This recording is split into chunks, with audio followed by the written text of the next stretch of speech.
Hey everybody, welcome back to the channel Speaking of German. Today's video is our third in our series on German cases. In our previous couple videos, we went over the basics of how to use the nominative, accusative, dative, and genitive cases, as well as how the definite articles der, das, and die, and the plurals decline for each.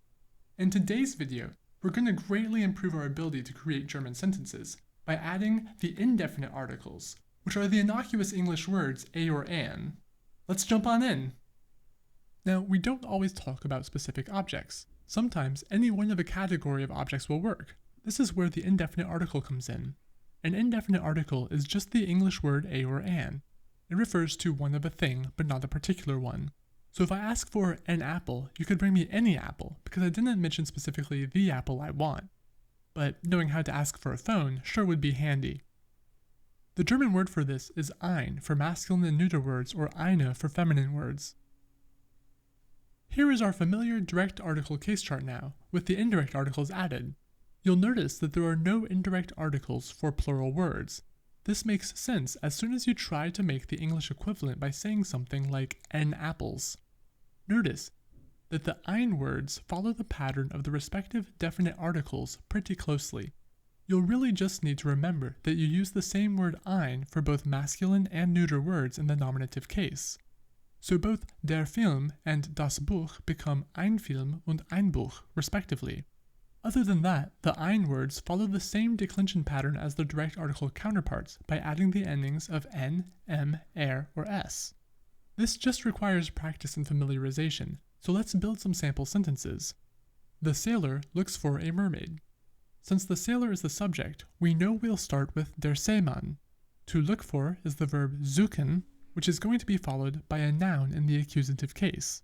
The word mermaid is, unsurprisingly, feminine, becoming die Meerjungfrau. And since our sailor is looking for any mermaid, not just a specific one, our sentence becomes Der Seemann sucht eine Meerjungfrau.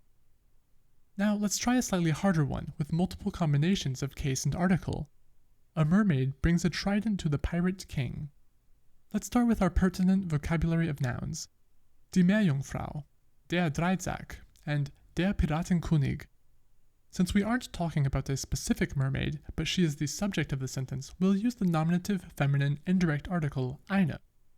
Bringen, similar to geben, can use two nouns because it references a to whom, which is the Piratenkönig.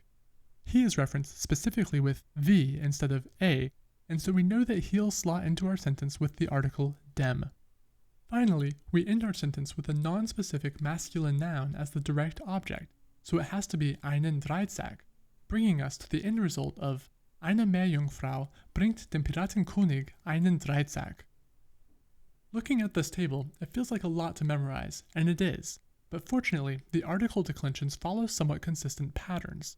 So once you know your noun genders, you can build a sort of German muscle memory for which articles to use. I recommend that you pick a few words of different genders and practice constructing sentences, regardless of how ridiculous they may be, in order to make choosing the correct article intuitive. I'll leave you today with an exercise template for this. Since geben uses both dative and accusative case nouns, it makes a good word to practice with. Some other verbs that fit this may be bringen, as we saw above, or empfehlen. Make sure to remember the stem changes in these verbs when conjugating them. The template for building the sentence is subject, verb, dative case, accusative case. As you likely remember, the dative case here is the to whom the subject is giving the object.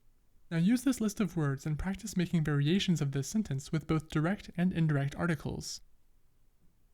I hope this video helped explain indirect articles and how to use them with German cases.